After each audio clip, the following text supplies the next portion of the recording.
Elimination Chamber is just around the corner, and this feels like it's the most important Elimination Chamber premium live event of all time. And I say this because of the implications that this show could have going towards WrestleMania, because in my opinion, the results of this show could completely make or break how we look at WrestleMania 41 moving forward. Everything from who wins the chamber matches, from who returns, if Cody sells his soul, so many different things could happen at this show to make this show fantastic, but also completely ruin it. So in today's video, I asked you, in your opinion, what would ruin Elimination Chamber Toronto for you? And we're gonna go over a bunch of your answers, analyze them, roast them, you know the drill. I do these types of videos every once in a while, so if you want to participate, make sure that you follow me on X. I'll put the link in the description for you. And as always, don't forget to subscribe to this channel, ring the bell for notifications. If you're a wrestling fan, I know that you're gonna fall in love with this YouTube channel because we always upload daily wrestling content, and sometimes we wear a Nikki Almost a Superhero t-shirt. And don't forget, if you want even more daily wrestling content, come check out the Patreon, patreon.com/SantiZap.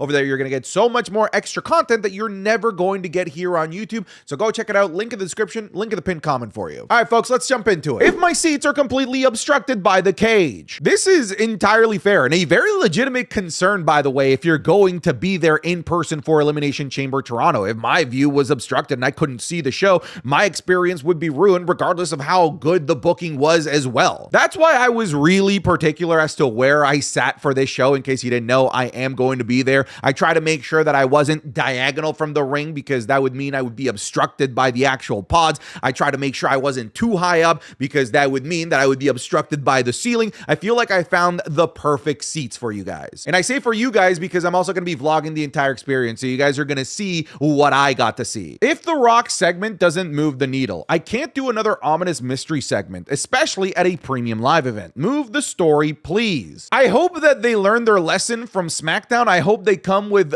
something a little bit more prepared, something a bit more concise, because we can't just spend 30 minutes on waiting for Cody Rhodes' answer. The entrances alone are going to be like 15 minutes, so you can't spend another 20 minutes just rambling on about being friends again. I agree, we need to have a definitive answer here. It's a yes or a no, because both significantly move the story forward, and walking away again with an unknown would be honestly kind of like false advertisement if you ask me. So my hope for this is that they come super prepared, they come with a really impactful message, and they do it in a very reasonable amount of time, please. Bayley winning the chamber. Oh, come on, that wouldn't ruin Elimination Chamber. Sure, I guess Bayley isn't the sexiest pick here because she's won these types of matches before, gone on to WrestleMania to challenge for the title, and we saw it really recently with her winning the Royal Rumble last year and challenging Io Sky. But I do think that there is something appealing about Rhea Ripley versus Bayley, because it would mean that Rhea Ripley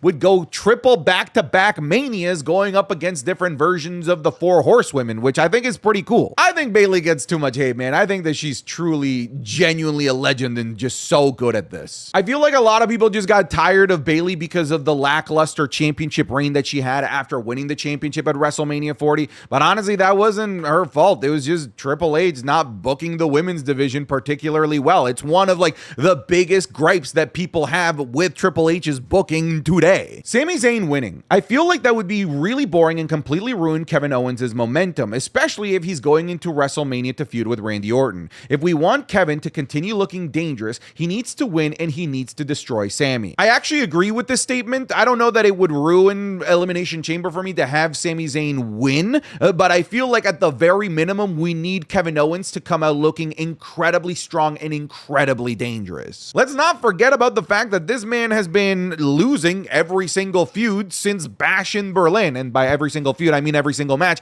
against Cody Rhodes. This guy is on a tremendous losing streak right now, and like you said, if you want me and everyone to take him seriously as a threat to Randy Orton, then he should probably go over here, or at the very least look incredibly dangerous and strong. One of the things about Kevin Owens, though, it's his superpower. Losses don't hurt Kevin Owens. I feel, funny enough, like a loss would actually hurt Sami Zayn more, because Kevin Owens is just so good at bouncing back from every lost feud, every single lost match, as if nothing happened, and we all believe it. We all take him seriously because he's just so damn good at his job. But I'll co-sign this. I want to see him win. I feel like it would make the show better if Kevin Owens stood tall at the end of this. After talking to Cody Rhodes and him saying no to giving up his soul, The Rock attacks one of the entrants, takes their place, and wins and goes to WrestleMania to face Cody Rhodes. Oh, buddy, this would be a fucking nightmare.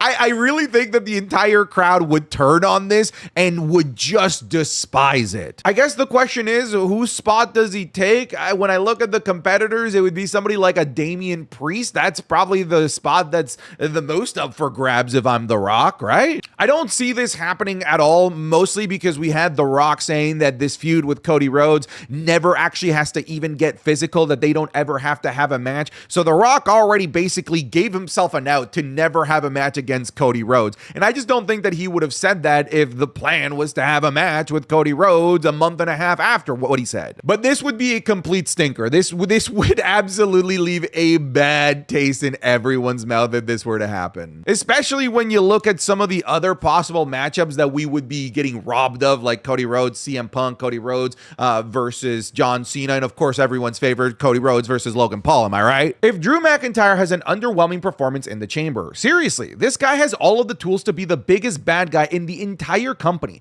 but instead he has an underwhelming Rumble performance and has been losing by roll-up after roll-up. Roll-up after roll-up after roll-up. It's so true, bro. What is going on with Drew McIntyre? This guy seems to just be just getting booked into oblivion. He went from the scariest dude on the roster. He went from many of us calling him the Bloodline Punisher, the Bloodline Hunter, to now getting rolled up by anyone that's got even an ounce of blood in that family tree. It's like the only match that he's able to win over the last several months is against Sami Zayn. That's pretty much it. That is not particularly the resume that you should be building for a guy that, like you said, has all of the tools and all of the abilities to be the biggest bad guy in the entire business. I too want to see Drew McIntyre have a strong performance. I wouldn't mind him going back to back and winning, if I'm being honest with you. But another roll-up loss would just be it would just be embarrassing. An unclean finish between Sami Zayn and Kevin Owens. They deserve a 1v1 to end the rivalry. I know what you mean. I know what you mean by a clean finish. You mean nobody getting involved, but just to clarify,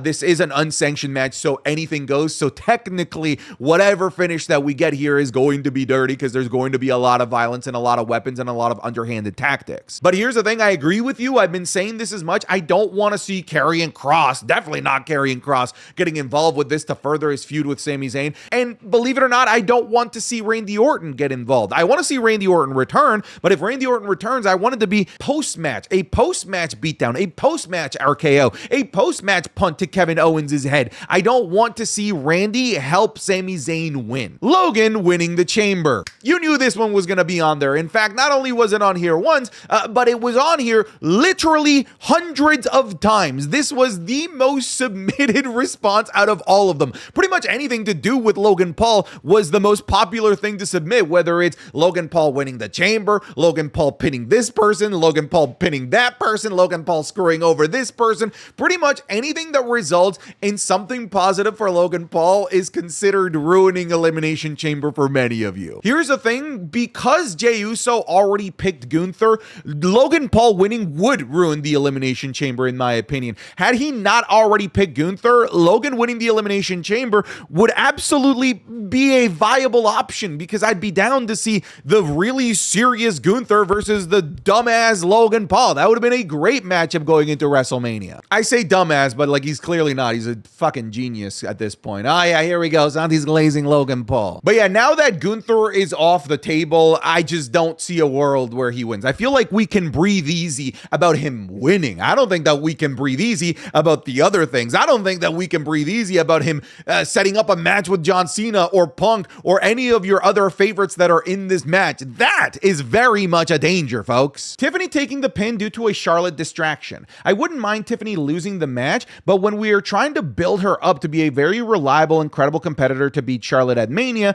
her taking the pin to Candice or Nia ruins that. Okay, I'm sorry, you contradicted yourself a whole bunch of times here. You say that you wouldn't mind her losing, but you also think that her taking the pin to Candice and Nia would absolutely ruin things, and that her losing because of a Charlotte distraction would ruin things. You need to pick a lane here, dude. Either it's ruined or not ruined by her winning or losing. You gotta pick a side. But I do believe that there's no world where Tiffany Stratton is going to lose this in any way, shape, or form. This is a glorified exhibition. I already feel like it's a missed opportunity to have done an actual actual like good stepping stone match for Tiffany Stratton by having her go up against, say, just Trish Stratus in a straight up one-on-one match to really help set up and build Tiffany Stratton going up against the biggest, most baddest person that you could possibly go up against as a woman in the WWE and at WrestleMania, Charlotte frickin' Flair. And I just don't think a tag match was the way to go. But they're obviously winning this. Tiffany needs the win, and Trish Stratus, I mean, she's got hometown plot armor. She's gonna win that. Life has been a little bit hectic lately between all of the YouTube videos, live streaming, traveling to go to wrestling shows. So one of the things that I use to be able to unwind and relax is cornbread hemp CBD gummies. With all of the recording and streaming that I do, it's tough for me to easily get to sleep. It's really hard to sleep after being in front of screens for hours upon hours. So I've been using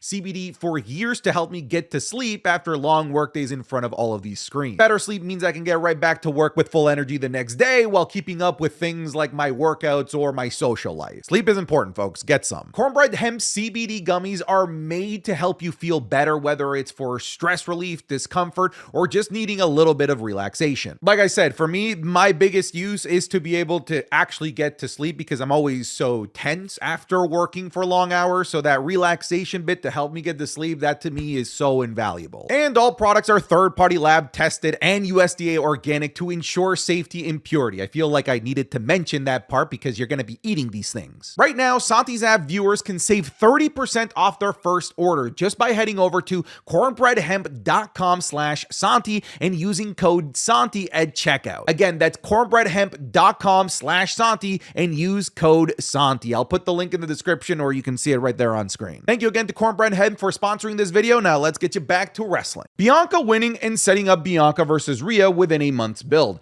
These two need a better build up to their inevitable WrestleMania match. Yeah, it would be a little bit of a disservice if we were to try and rush Bianca Belair versus Rhea Ripley. I do think that there are multiple other avenues that you could go with Bianca Belair that would still satisfy people. I think Bianca versus Rhea would be crazy. That's like the WrestleMania matches of WrestleMania matches that's available for the women right now in the WWE. But just as much of a dream match is Bianca Belair versus Jade Cargill, which I think is very much on the table here, depending on how things go here at Elimination Chamber.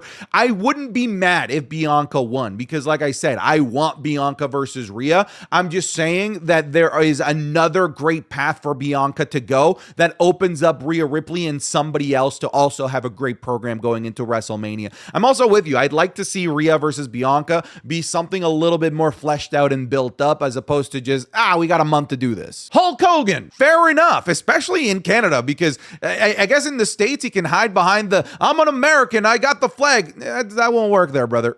I guess we'll literally say that's just not gonna work for us, brother, eh? If they set up this match for WrestleMania 41. I know, brother. I know, man. I feel you. I understand you. And look, I understand when people say that they want to see this match, but they just don't want it at John Cena's last WrestleMania. I would have liked this at any WrestleMania. I've been a big John Cena fan my entire life. I'm not somebody that's turned on John Cena or had this like arc where I despise them. I've been a John Cena fan through and through. I feel like as a John Cena fan that we deserve something better for John Cena than Logan Paul at WrestleMania. I want to see Cena versus Logan Paul. I do, just not at this particular show. Honestly, just no Randy. I feel like he's super important to the story with Kevin Owens coming up, and saving him for a Raw or a SmackDown would suck, especially when you can do it in front of the whole world at Elimination Chamber. See, we're starting to spread ourselves thin because we need this person to return and this person to return. I want Randy Orton to return, and I kind of agree with you that it would feel a little bit underwhelming if he comes back on a Raw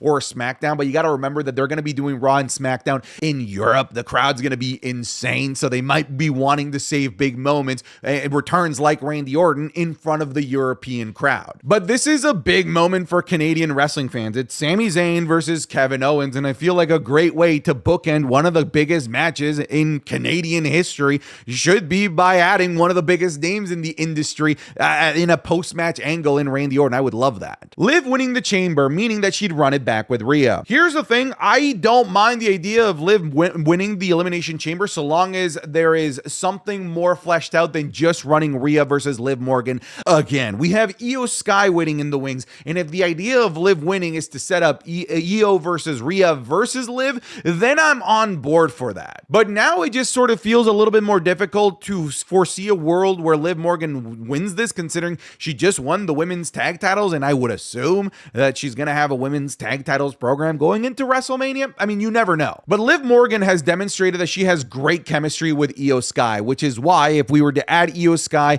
to this prospective WrestleMania main event between Liv Morgan and Rhea Ripley, I'm actually down. If Roxanne Perez doesn't have an incredible performance in the chamber, similar to Tiffy last year, I don't think that this needs to be a concern. I feel like this should be the easiest thing that WWE can nail, which is Roxanne Perez having a great performance. She is going to look great. She is going to have the Tiffy treatment from the Canadian crowd. I'm really confident in that. I think more than anything, what I want to make sure we get out of Roxanne Perez, like you said, is a good performance from her. I don't need her winning, but I would love for her to walk away with a very clear-cut path towards WrestleMania. If they can create the feud and the fuel to really go towards Bayley versus Roxanne Perez, that would be a huge win, because one of the big misses with Tiffany Stratton last year, even though she had a great performance at the chamber, is that they didn't set anything for her up during the chamber or after the chamber for her to have a WrestleMania match, so she missed out on WrestleMania. I just don't want that for Roxanne Perez. Someone's spoiling it for me before I can get home to watch it. Yeah, dude, you got to stay off of social media. In fact, I feel like y'all should stay off of social media. Apparently, spoilers are going around, so be careful, all right? Though the internet's a dark and dangerous place. If they put The Rock in the main event instead of the male chamber itself, that would be something really, really bad, similar to what happened back in Bad Blood. I'm not sold that the men's chamber has the main event. I also think that the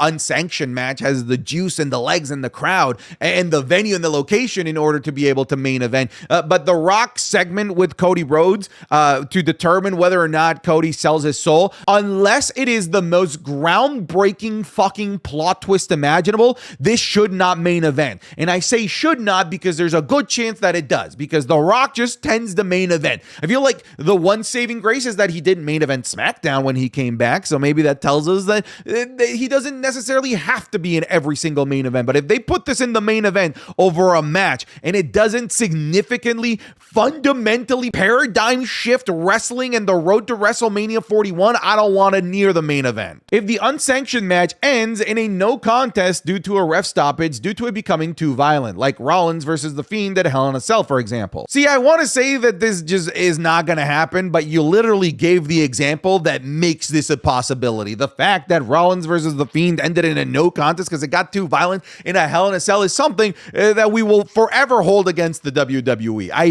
hope that they know how stupid that is. I hope that they've learned to never do that again. And I hope that they understand that doing this to the two most popular Canadians that you've got in front of a Canadian crowd might result in full-out civil panic. If John Cena doesn't win the chamber, I don't think I don't know, man. I don't think he's going to, but I think he's going to. I literally change my mind on this every single day. I feel like him winning the chamber would be beautiful, but him losing the chamber would also set up this spiral in this storyline that I would love to see the WWE be brave enough to unfold. If I'm sitting behind you, yeah, sorry to whoever is sitting behind me. If you do end up sitting behind me, please tell me to sit down. I like to stand up a lot at wrestling shows, and I'm going to be having all kinds of cameras to try and get good camera angles, hence the Doc Ock that he's got there with the multiple arms. You're going to see me on the camera, by the way, doing all of this with my cameras. Roman and Jade not returning here. Okay, so we already kind of spoke about this, about the fact that we're kind of spreading ourselves thin with the expectations of returns. That is now Randy Orton,